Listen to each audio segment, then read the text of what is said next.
امریکہ کا refugee admission programme, جسے USARP بھی کہتے ہیں، وفاقی محکموں اور غیر سرکاری تنظیموں پر مشتمل ایک ایسا کنسورشیم ہے جو ملک کے اندر اور بین الاقوامی سطح پر مہاجرین کی نشاندہی اور انہیں امریکہ میں آباد کرنے کے لیے کام کرتا ہے۔ امریکی قانون کے مطابق مہاجر یا ریفیوجی اسے کہتے ہیں جسے اپنی نسل، مذہب، قومیت یا مخصوص سماجی اور سیاسی رائے رکھنے پر اپنے ملک میں جان کا خطرہ ہو۔ نخبت مالک آج اسی بارے میں معلومات لے کے آئی ہیں۔ تو نخبت، امریکہ میں ہر سال داخل ہونے والے مہاجرین کی بات کی جائے تو کیا معلومات ہیں آپ کے پاس اس حوالے سے؟ امریکہ اس وقت کہاں کھڑا ہے اس فہرست میں؟ جی اسد، امریکہ ان ملکوں میں سب تو ہرگز نہیں ہے جہاں سب سے زیادہ مہاجرین کو پناہ ملتی ہے۔ ان میں سر فہرست، جیسے کہ آپ نے پہلے بھی بتایا، ترکی ہے۔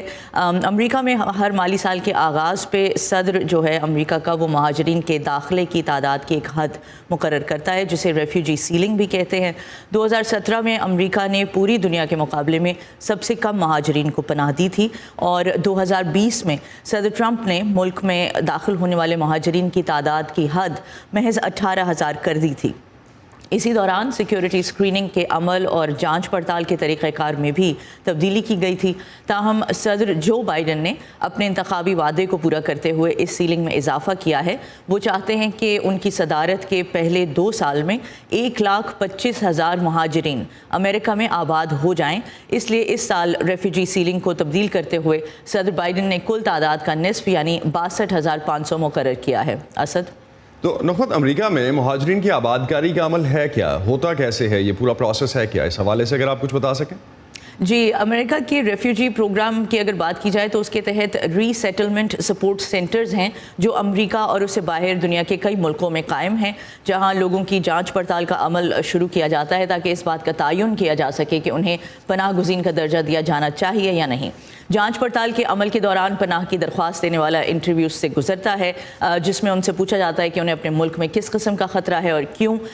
اس کے علاوہ درخواست گزار کا طبی معائنہ بھی کیا جاتا ہے۔ سیکیورٹی کلیئرنس مکمل ہو جائے تو پھر یہ فیصلہ کیا جاتا ہے کہ پناہ گزین کو امریکہ کے کس شہر میں آباد کیا جائے گا۔ امریکہ آنے کے لیے پناہ گزینوں کو سفری اخراجات کے لیے بطور قرض رقم بھی دی جاتی ہے۔ امریکہ آنے کے بعد پہلے 1 سے 3 مہینے کے دوران سیٹلمنٹ ایجنسیز ریفیوجی کی بنیادی رہائشی ضروریات ہیں ان کا خیال رکھتی ہے۔ ان کے بچوں کو سرکاری اسکول میں داخل کروایا جاتا ہے اور ملازمت تلاش کرنے میں بھی یہ ادارے مدد کرتے ہیں۔ یہ بتاتے چلوں کہ امریکہ میں 1 سال گزارنے کے بعد مہاجر مستقل سکونت اختیار کرنے کی درخواست دے سکتا ہے اور 5 سال رہنے کے بعد امریکی شہریت کی درخواست دینے کا اہل ہو جاتا ہے۔ اسد؟ بہت شکریہ نخبت اس حوالے سے ہمیں اپڈیٹ کرنے کا۔